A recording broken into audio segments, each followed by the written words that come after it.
Nay, tay, Jerome, Antoinette, nakikiramay ako, no? Bali, nagulat po ako sa nangyari. And wala rin kasi akong update po sa pamilya ninyo. Bali, sabi ko nga po, di ba, nag-live tayo nung nakaraan. Nag-live ako nung nakaraan. Napanood nga po Oo, namin siya. na pupunta po ako dapat dito ngayong week. Pero yun nga, hindi ko inaasahan na yung pagpunta ko po ganito, na hindi ko na maabutan si Natalie. Kasi yun nga, hindi muna po ako pumunta nito nakarang buwan kasi wala pa naman po si Tonet, di ba po? And hindi pa rin pasukan. Tapos si Natalie, may supply pa ng gatas. Kaya sabi ko, pupunta ako mga first week ng June. Okay lang po ba na malaman ko ano pong nangyari kay Natalie? Ano lang po. Pagkagabi po, hinarot niya tapos na siguro ay pagka another na kinabukasan, nilagnat po siya. Tapos, may gamot naman baga po akong dyan. Pinainom ko agad, nag-igi. Tapos po, pagka naman, maghapon naman nawala na. Tapos, nitong another day naman po, ikatlong araw, nung gabi na po, para siyang naninigas na naglalabas ang dila na parati po siyang ganun. Oo. Kaya nag-worry na po kami. Pinunta na po namin ng ospital sa mga alas 11. Ay parang alas 12. Kasi automatic naman po kasi sabi nila na daw nagkukumbulsyon yung bata. Nilagnat po si Natalie na Opo. mataas po. Kumbulsyon po. Tapos simula po noon nang ma-oxygenan ang bata, natulog po siya. At dahil noong unang araw po ng lagnat niya, di po talaga kami pinatulog. Wala kaming tulog noon. Ilang araw po bago nadala sa hospital? Yung pangatlo pong gabi. Sa doon kanya na- po dinala? At umasa naman po kaming magaling kasi maghapon na nga pong walang lagnat, naliguan po na nga po. Kaya lang po nitong sunod na naman, doon na siya parang pong tinutubuan ng ngipin sa sanggol na naglalabas ang dila na halos ang dila na ikalalabas parang may nagpula na. Sabi ko, bakit po? Ano na baga? Ipupunta ka namin ng ospital. Doon na po namin sa ospital, dinala namin. Tapos, pero nung time po siyang wala pa nung sakit, ang sabi niya, Mama, nakatuwid po ang nakatuwid po ang bata. Di po ilang araw, kahit dito din po, nagsasabi ng mama. Hindi ko po yun. Kasi Sa akin din po, sir, nung pong kinarga ko po dito sa labas, inuusap ko po siya. Simple nag-aano na po yung niya, parang yung sakit niya na hindi na, naiilas na po siya. Ngayon po, nagsalita naman po ng mama. Nakatuwid po talaga, mama. kaya sabi ko, Tapos maya-maya po, kaunting oras ang nagsalita naman po siya ng mama. Bali 2 beses po nagsalita siya ng mama. Kaya Akala yung hitsura po niya ngayon, kasi pumunta man po yung mama sa ospital bago siya namatay. Kaya parang yung hitsura po niya nung mamatay siya, po siya, nakangiti. Opo. nakita ko nga po may litratong pinadala po sa akin. Opo, masaya po yung mukha niya. Agos po nung nasa ospital, pagkaswir sa kanya, isang gabi kaming halos walang tulog. Sabi ko, Apo, magpatulog ka naman. At ako tutulog, gusto kong matulog din ako ng halos walang di siya talaga nagparatulog nung time na yun. Di ako din po puyat, na-high blood po ako. Sabi ko, Apo, pati ako nilalagnat na din, Apo, ka, matulog tayo. Di nung time po gabi talagang yun, pag ng oxygen, natulog po siya noon. Alas 2 po nung kami ma-admit nasa na kami, sa room na po. Nung time na yun, alas 2 po. Pagkamaga, tapos inabot po ng alas 10 ng maga. Kinarga ko siya at gising siya, Apo. Sabi ko, kinarga ko. First time po yung apo ko, pumarga siya sa akin, nakapungko dito. Hindi po yun na, Tapos sir, hindi na nakaganyan po siya, yun. nakaganyan. Kasi, Sabi ko, oo nga po, kasi nakikita hindi ko po nga yun na, di ba, naninigas. nakaganyan siya pag baga po kinakarga ko, ang Nakaang ulo niya, ulo pagka- nakaganyan. Pero, Kaya nung po, nung time na yun, nakapungko siya dito. Kasi maghapon ko naman po siyang inano, kakahanggang inabot dun sa, hanggang siya mamatay.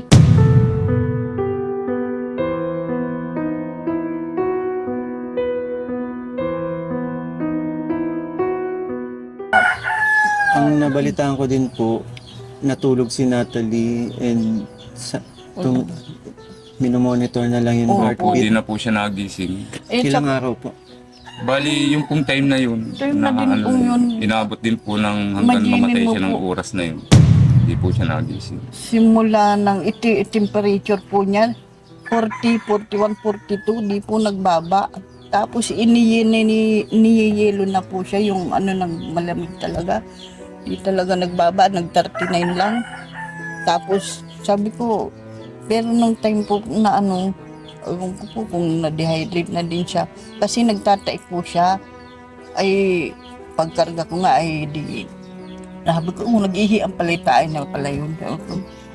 Kakapon nung ano, sabi nung doktora, masakit naman po, kaya lang ay dapat alam naman nila lang din na nabago yung temperature ng bata. Kung inanuhan na yung pagtatay ng apo ko, laging inaano nila na infection sa dugo.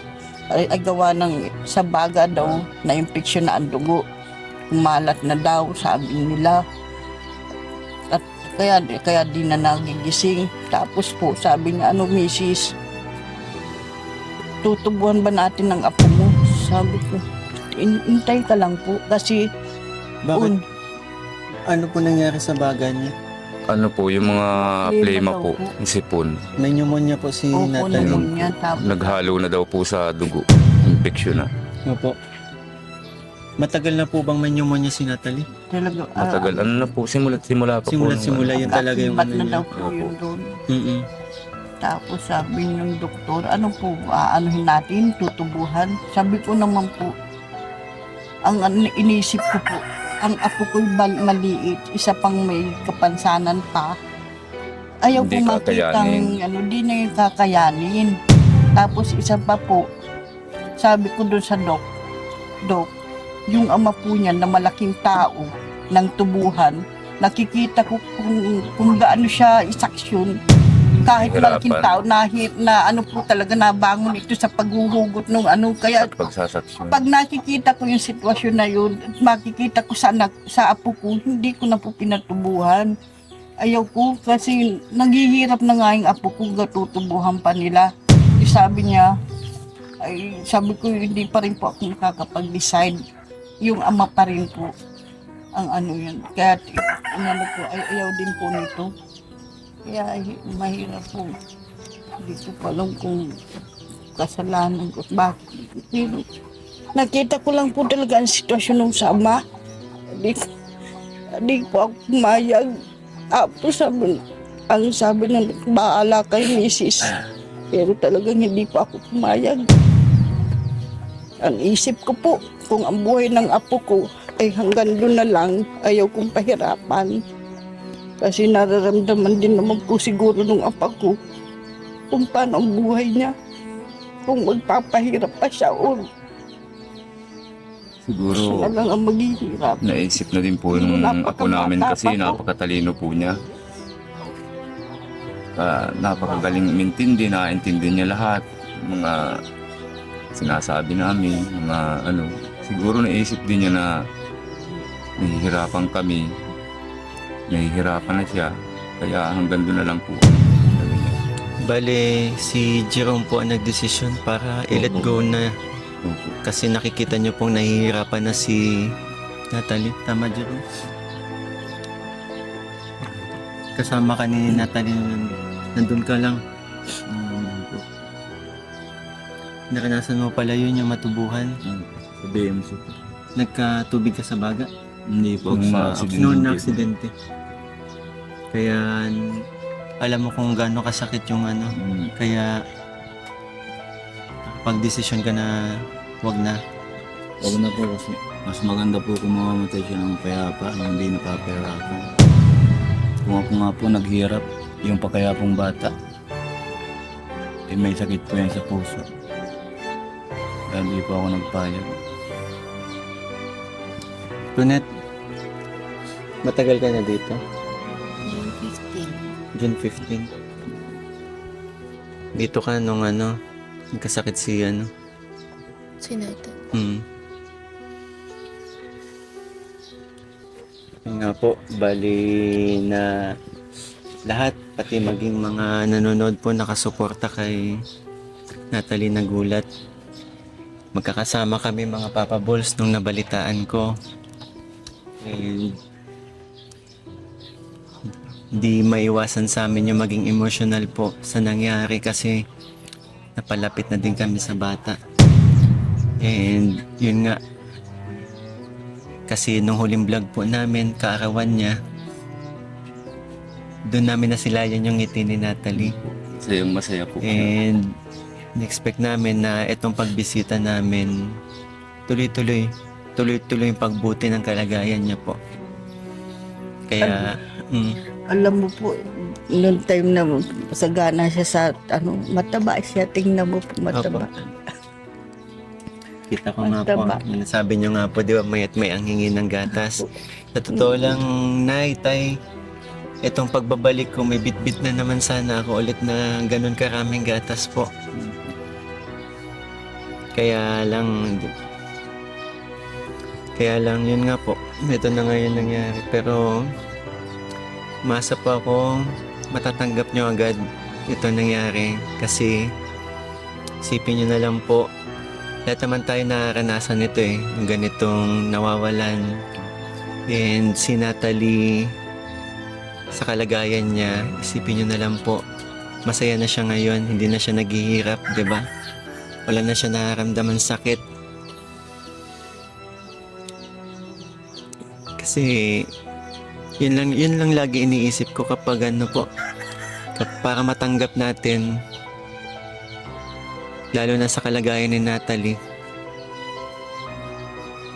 hindi na siya naghihirap dahil nga dun sa dala-dala niyang nararamdaman niya po. Di ba? And I'm sure masaya na siya sa kasama si God. No? One time, alam ko, natatandaan ko, tinawag kong angel ninyo si Natalie sa vlog. Di ba po? Kasi si Natalie po talaga ang anghel. Kasi, di ba po, yung reason kung bakit nagtutulungan po kayong pamilya dahil kay Natalie, di ba po? Opo. Tatay, si Jerome, nanay, nagsisipag Kasi kayo. po sir, simula po nung dumating siya sa amin, napasaya po niya kami. Siya po ang namin, talagang parang siya po ang naging buhay po namin talaga. Kikita po namin yun.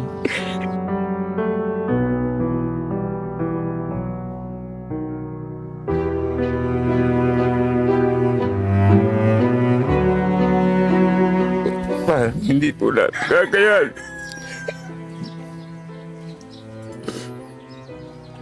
Makinulo po.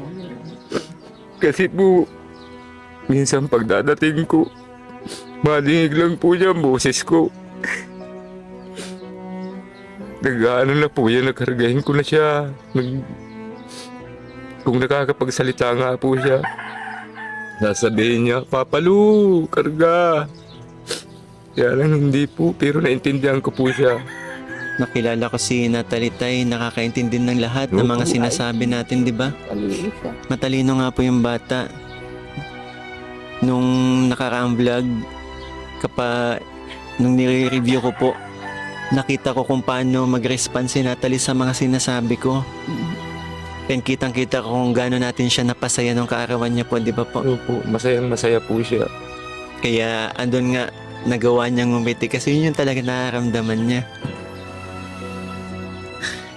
Pero yun po, ang dasal ko na lang po, syempre, matanggap niyo po and lagi niyo na lang iisipin na masaya na si Natalie kung nasaan siya ngayon. Nandito lang po yun, ginagabayan kayo. And sana, yun nga, kahit ganito yung nangyari, kung ano po si Natalie dati nung nandito siya, ganun pa rin po sana yung maging relasyon ninyong pamilya, di ba po?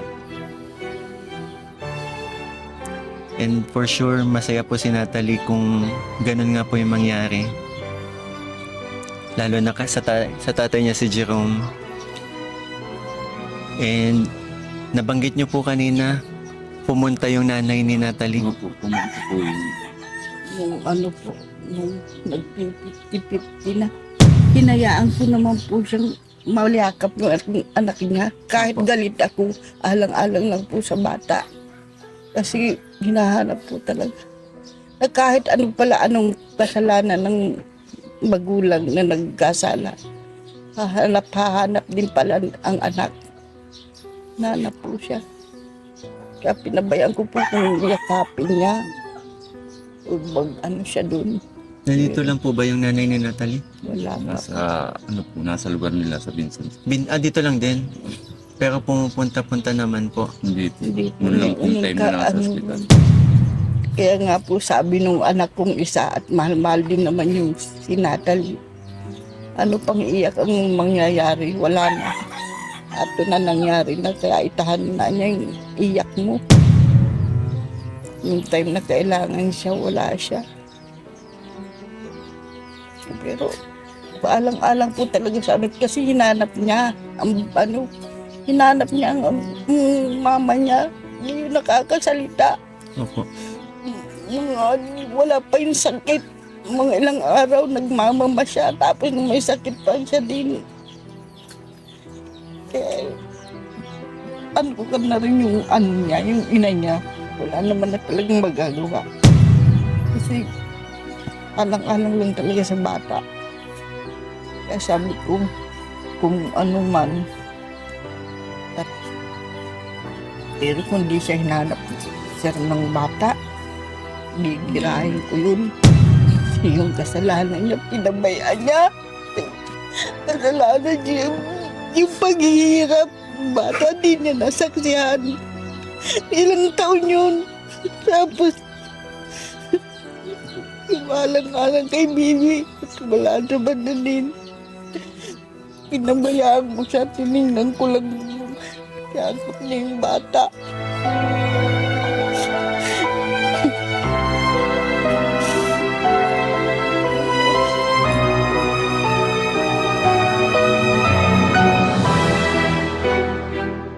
Jerome, naalala ko kasi yung sinabi mo nung huling vlog. Pinanood ko kasi ulit. Gusto kitang kumustahin ngayon.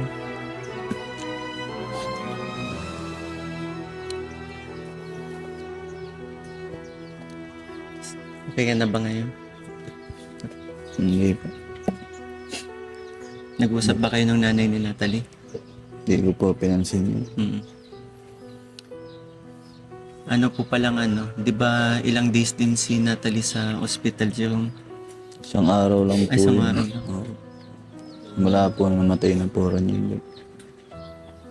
Alas 2 ng madaling araw. Alas 2 sa madaling. Alas 2 din po nang umuwi namin dito.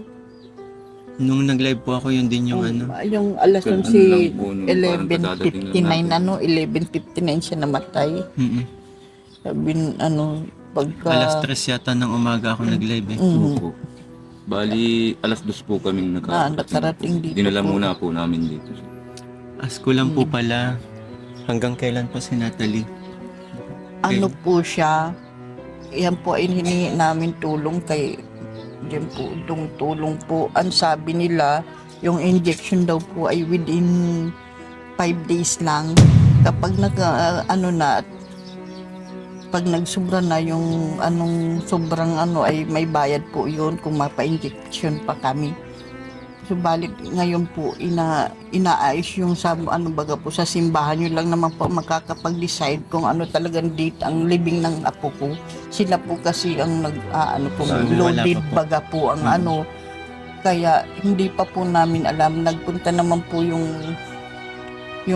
nanay yung lolang niyang isa kahapon dun sa ospital at pinabalik po baga. Yung death certificate po ang kailangan, temporary lang po ang binigay sa amin. Sabi yun ang pakita dun sa sa Belmonte. Temporary lang po. Pero yung original po, nilakad niya kahapon, di rin po nadala kasi wala po yung mga perman doktor.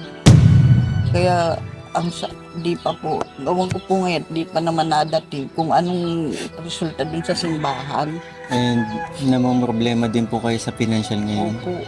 Kaya nga po kung nag-iisip kami kung paano yung pampa-injection baga po at sabi libre lang ay 5 days. Magkano Di po po namin abutin? alam. Sabi nung 1,250 yung daily i-extend per day, 1,250. Sila ang nakausap nung may kasama ito ay pinaliwanag naman sa akin. 4,000 po sa Magkano? 5 days. Sa 5 Per days? Eh di magkano lang pala yung sabi ni 800. Maylin, di naman ito binta. Sa Gusto kanya. niyo po bang mag-extend pa? Mas mapahaba pa si Natalie dito. Yun po sana po ang gusto namin. Ikaw, Jerome. Naalala niyo po, nag-live ako, di ba? And pinalam ko, madaming nakiramay, mga Papa Balls. Nag-live din. Sa totoo lang po, may dala po ako dito. Bali, marami pong nagpaabot na mga supporters natin na nagmamahal din kay Natalie ng pakikiramay po. And may mga nag-send din po sa akin at nakaipon po tayo ng ng halagang 46,000 po para sa pamilya po ninyo, para may ito po, Paabot ng tulong. magpaabot ng tulong po sa pamilya nyo. At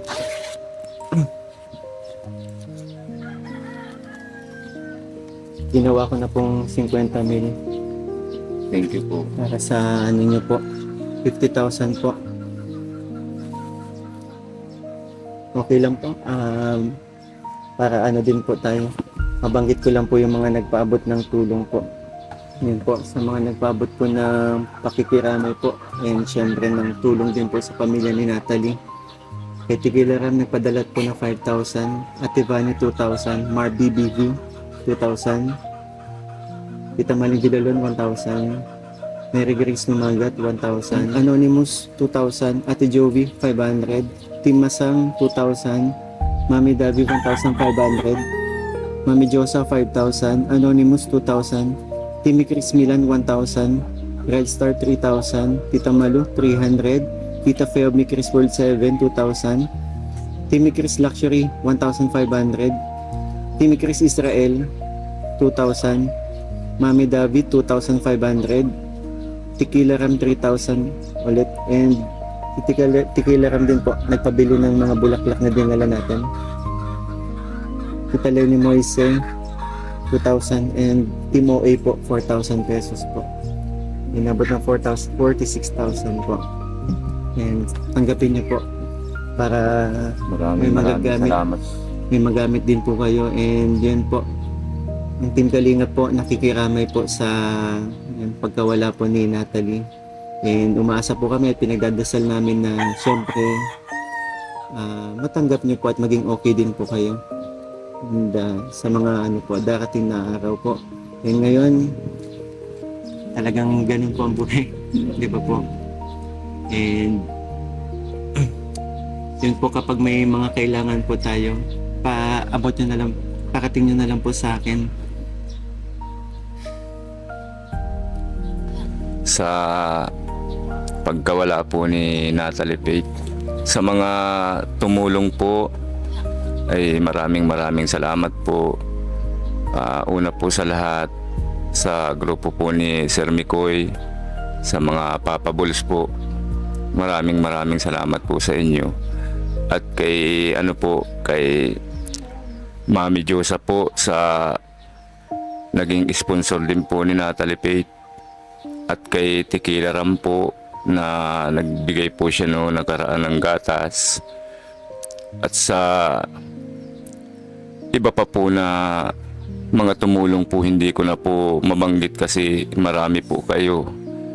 Sobra po kami po na nagpapasalamat sa inyo. At sana po Huwag po kayong magsawang tumulong, hindi lang po sa amin, sa iba po. At masayang masaya po si Faith na naging parte po kayo ng buhay niya at sa inyo pong grupo. At lalong lalo na po kay Kalingap, Rab, at kay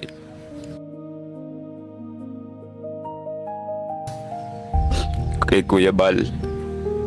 Maraming salamat po sa inyo. Kung hindi po dahil sa inyo, wala po sila Sir Mikoy, wala pong Papa Bull, wala pong Ting Kalingap. Yun lang po. Maraming salamat po.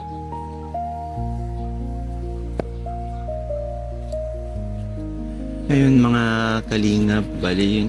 Nais ko din po magpasalamat sa mga nagpaabot ng tulong, and may mga parating pa po na ano po, may mga nag-message din po sa akin. Yun nga po, kasi gusto ko na rin kasi makita sa personal si Natalie po, bisita. Kaya pumunta na po tayo ngayon. And buti nga po, pumunta na tayo kasi nakita ko kahit bulaklak, di ba po, walang ano siya, no? Kaya nga po pala na nagpanggit po. Yan. Kaya sigurado naman ako masaya si Natalie po, and mas magiging masaya si Natalie kung makikita po ni Natalie na maging okay po kayong pamilya. Lalo ka na, Jero. Kaya mo yan.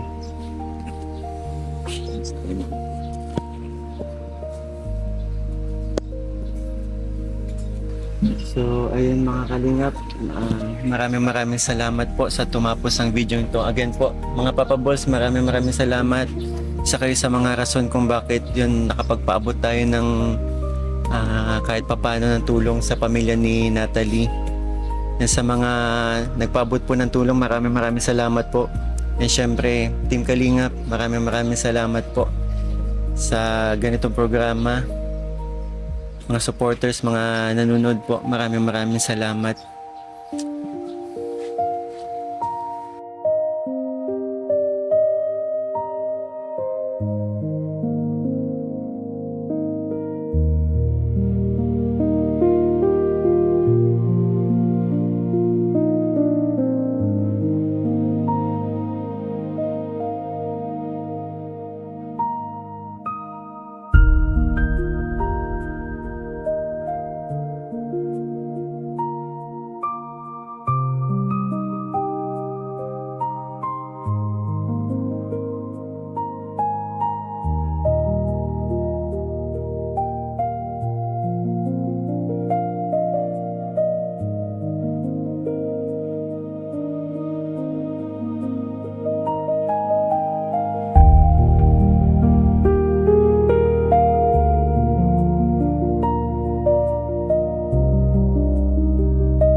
Kasi po, mahal na mahal ko po itong batang ito eh.